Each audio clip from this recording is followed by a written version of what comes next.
mga panalig, welcome back to my channel, your Barista Luis, your online barista. And for today's video, mag-unbox tayo ng Gemini ulit. So, ito yung tinatawag nilang upgraded 3605 o mas kilalang 3609 model. Okay, buksan na natin. So, ito yung mga kasama nung 3609, yung machine itself, manual. Tapos, asahan nyo na Chinese ang manual niya. So, bihira makahanap ng English manual na ganito.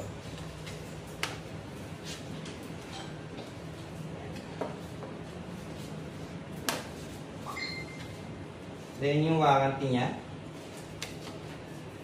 And, itong model na to, yung mga naunang lumabas, walang kasamang feature at tamper. So, ito ngayon, meron na siyang kasamang milk pitcher.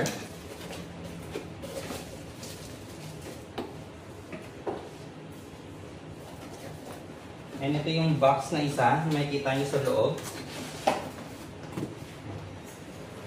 So, meron tayong portafilter, brush and spoon, and coffee scooper, and tamper. Pero, hindi lang yan yung kasama niyang tamper.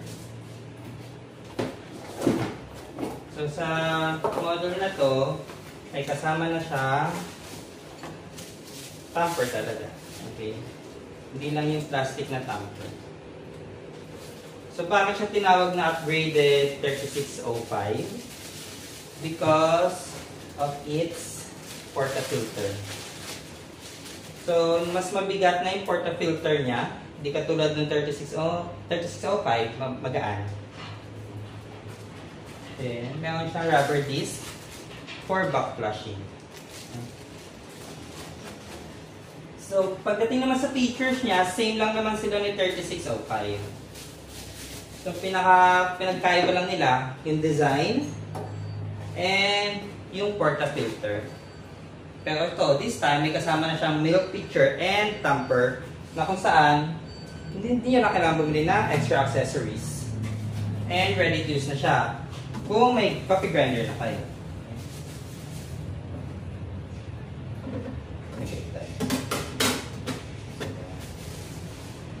So, same pa rin siya ng buttons ni 3605.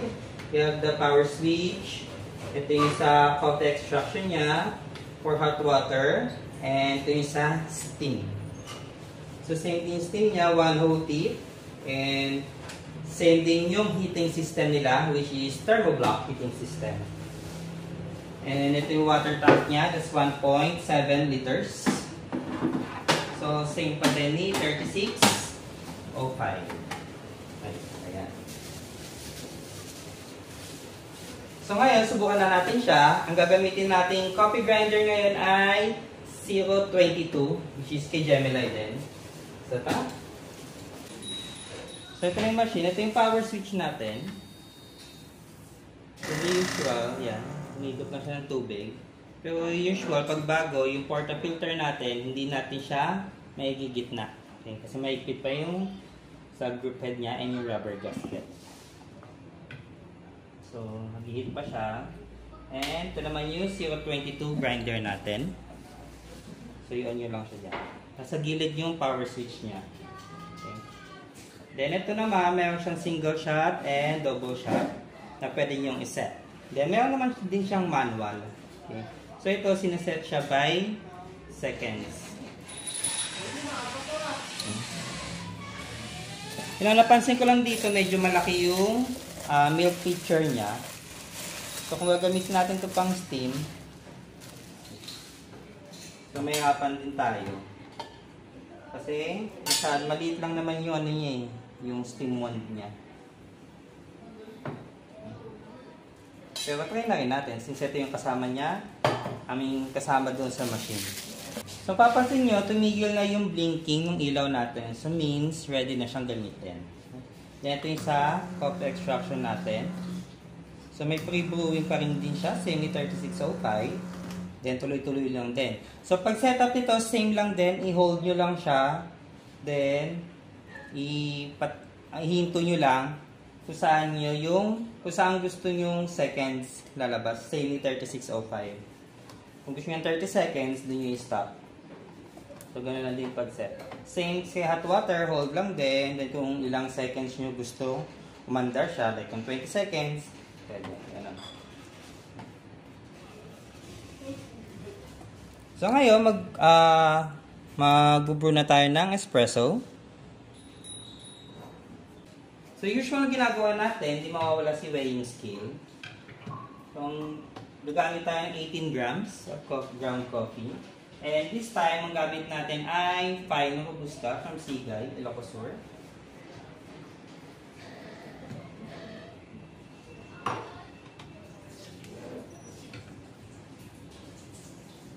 Then, yung grinder natin sa ngayon, nakaset siya sa ito. 1, 2, 3, 4. So, mga 2.8 sa grind setting niya. Sa 0.22 ha. Then, dito, gagamit tayo ng 18 grams for our coffee. Pero, timbangin ngayon natin. Para sure.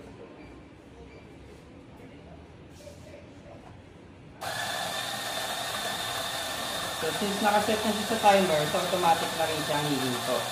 So, yung settings nito, depende dun sa ilalabas niya. Kung ano ba, kung 14 seconds, kaya niya ilabas sa 18 grams, dun yun siya isa-set.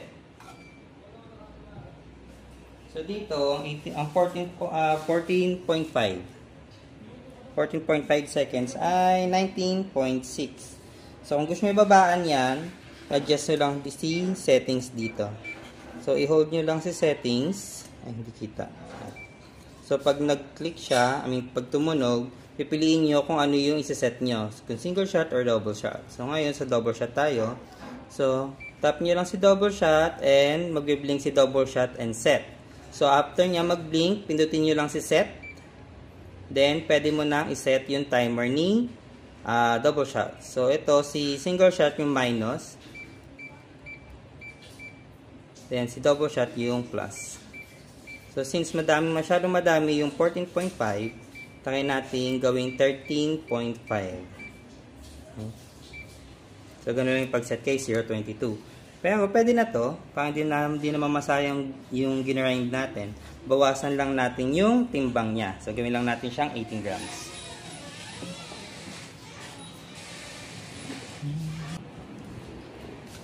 So, ito 18 grams na yung gamit natin. So, start na tayo mag-brew. So, ito ay ano lang ha. Hindi pa to total calibration. So, subukan lang natin muna si machine. So, hindi pa tayo nagka-calibrate.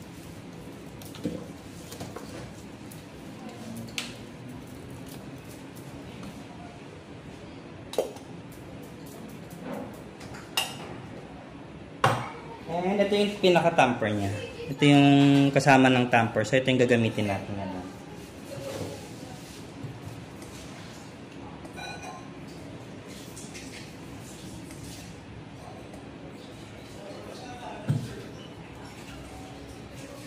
So, yan yung iba gumagamit ng WDT tools para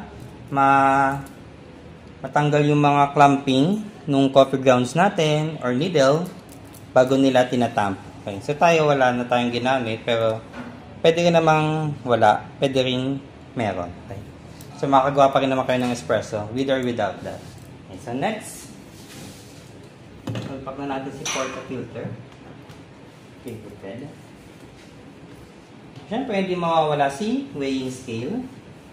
So, kung ang gamit nating beans ay 18 grams, so yung espresso natin ay, yung out ng espresso natin ay 36 grams. So, gamit natin yung 1:2 ratio. So, painitin muna natin.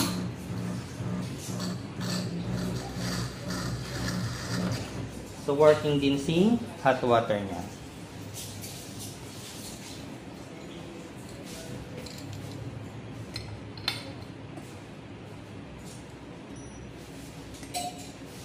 Then, siya tayo mag-extract.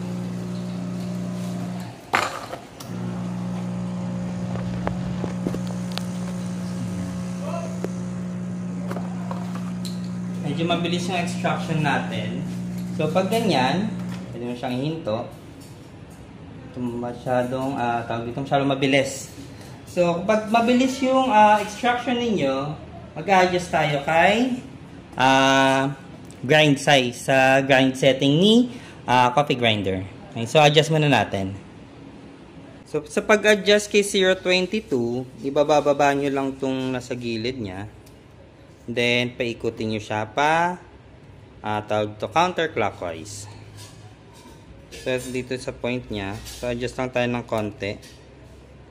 So, isang click lang muna. Okay. So, ayan. So, isang click lang in-adjust natin. Adjust natin yung coffee grinder natin. So, kaya natin. Kung kamusta yung magiging extraction niya ngayon. So, yun. So, mas maganda na yung bagsak ng espresso natin. Pansin nyo dyan sa loob. Yan. Sa loob ng baso. So, bumagal na rin siya. Actually, pangatlong shot na natin to. Ito yung nauna, dalawa. So, 24. Ayun lang.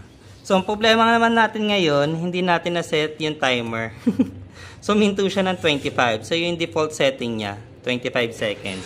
So, yung 25 seconds, nakuha natin yung 29. So, kung nagtuloy-tuloy siya, possible na mga 28 seconds, nakuha natin si 36. So ngayon, okay na siya. Okay na muna yon. And, ito yung espresso natin. Yan. So, this is a fine Robusta. So, talagang makrema talaga siya. Okay. So, ngayon, try na natin si steam naman niya. Okay. So, press nyo lang to. Then, hintayin nyo na lang. Hintayin nyo na lang na pwede siyang gamitin. Ulit. Pag huminto na ng blinking nito, pwede na siyang gamitin. So, nag-purge naman na ako dito. So, ganyan kalakas yung steam niya.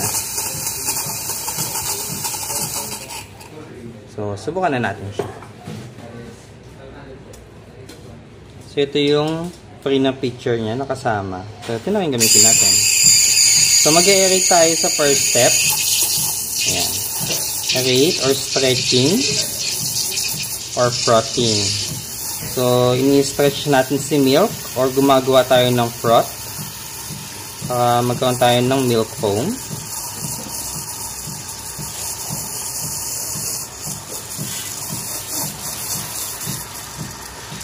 So, kung sa tingin nyo okay na yung milk foam na nagawa ninyo, iangat nyo na si picture. Para ang gagawin na lang natin ay steaming or texturizing. So, kung papansin nyo, nagkakaroon na siya ng circular motion or whirlpool spot. So, kung saan namimix na natin si milk and yung milk foam para maging moist yung milk foam natin. Para pag nag-latte art tayo, flowy yung milk foam na magagawa natin. So, I think mainit na siya. So, yun. So, after nyo gamitin, punasan nyo na sa steam wand nyo. And yung milk, makita nyo, ganyan pa rin yung tsura niya, medyo mabubbles. So, swirl nyo lang siya. And taktakan nyo lang. Para mawala yung mga big bubbles. So, ganun. So, ito na yung milk natin. So, nataktak na natin siya, naswirl na natin. Then, ito yung espresso natin. So, lagay lang tayong konting amount kay espresso. Then, swirl nyo lang din.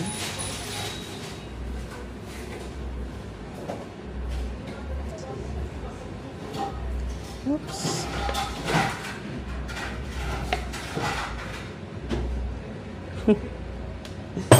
Ito na yung ano natin. Latte. So, medyo foamy nagawa natin. So, hindi ko na rin siya napansin. Siguro dahil sa pag-explain ko na rin kung ano yung facing na nangyari sa milk. So, hindi ko na rin siya napansin. Na medyo napakapal na yung milk foam natin. So, kung medyo makapal, pwede pa rin naman siya. So, magiging cappuccino lang yung magagawa ninyong coffee. Okay? So, yan. So, ito. So, almost same lang talaga siya ni 3605. So, ang difference lang talaga yung design, yung portafilter niya, And this time, may mga kasama na siyang accessories like ni milk pitcher and ni tamper. So, same procedure din, yung operation niya, power switch, extraction button, hot water button, and sa steam niya. Okay? So, kung gusto nyo gamitin naman si extraction, si espresso extraction button, i-unbutton nyo lang itong si steam, and pwede nyo gamitin si coffee and si hot water. Okay? So, ganun lang siya. So, yun yung 3609 natin. So, ngayon, mapunta naman tayo sa mga madalas na tanong sa channel natin, mga comments. Yung number 1 na tanong lagi dyan, pwede ba ito pang business or pang small coffee shops?